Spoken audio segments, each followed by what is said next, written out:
Hey everybody, this is Erica. I wanted to share with you some information that I have. So I just posted in another travel group, but I wanted to post on my personal page because I know a lot of my friends are considering to travel. So I just landed in Jamaica. I will be here for the next 30 days and to work from home here. However, let me tell you, if you're considering working from home in Jamaica, there's a couple things that you should know. The first thing is this is not a turn-up trip. This is definitely more so pray, eat, sleep, swim trips. Second of all, when you're in the airport, wear your mask. Nobody is social distancing. It's as if it's almost our second nature to crowd together when they call for your boarding pass. Everybody just like huddles together in one group just to board the plane, which is very retarded and real. So just make sure that you wear a mask and keep it on, okay?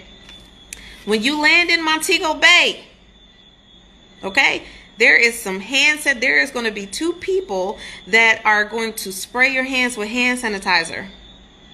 Okay, so you have to take off all gloves. Then you have to walk down the long corridor. And if you've ever been to Montego Bay, you know what I'm talking about. You have that long corridor where you go through immigration. And once again, you have to wash your hands with hand sanitizer.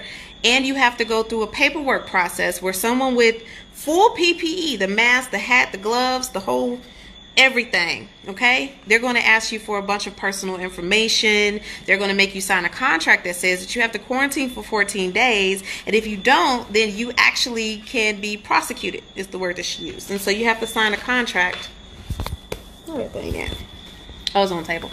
So yeah, you have to sign a contract that basically says that you acknowledge that, and you have to let them know where you're going to be staying. Then once you get out of immigration, there is the duty free, and then y'all, it looks like war zone in there. It's chaotic. You have the military in there with their guns, their uniform on. You have you have rows and rows and rows of table with people with hazmat suits on and clipboards and paperwork just so they can get your information that you already gave to the other people that had the hazmat suits on.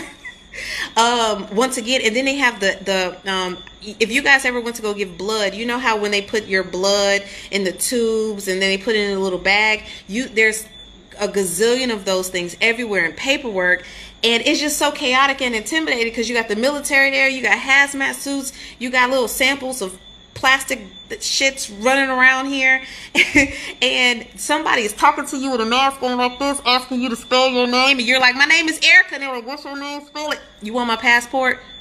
But then they won't even take your passport because it's contactless, right? Which is chaotic. So you're yelling through your mask, through somebody else with a mask, and it's stupid. Once you get past all of that, you have to sanitize your hands again, and then you have to go get your luggage. Okay, once you get your luggage, you have to sanitize your hands again, and then you have to go through like the last part of immigration where you give them your paperwork, and then you have to sanitize your hands again. So now we're on hand sanitizing number 7, I think. I did a total of 7 or 8 times. And just to go recheck your luggage, where some person just gives you this random tag, and you recheck your luggage just to go stand in a socially distanced line that leads outside, where you finally, even though they had your samples in this hazmat bag, you don't know where that thing went to. It found its way outside, and now they're going to do your COVID test outside just for you to come back in. Now let's talk about the COVID test. It's very disrespectful. You got people that they're learning how to do the COVID test on you. That woman stuck that thing so far up my nose, it was like, oh, back down here to the point where I felt her fingertips in my nostrils. Like, I'm not exaggerating. I'm not making it up.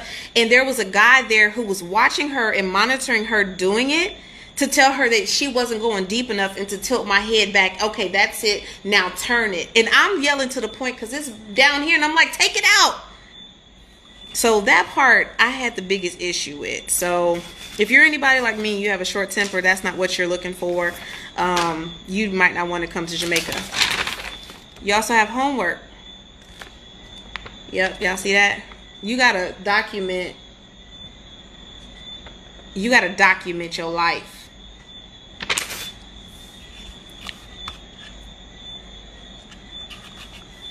So Welcome to Jamaica. Yeah, man.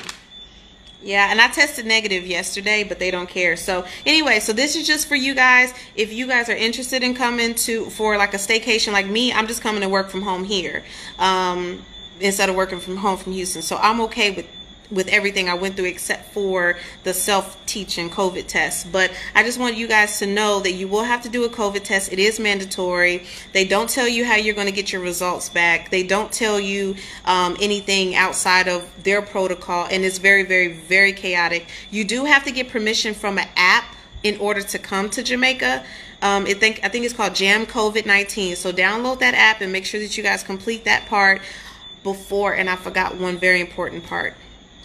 They also take your phone and they track you. They take your phone and they put something on your phone and they track you while you're here. So, welcome to Jamaica.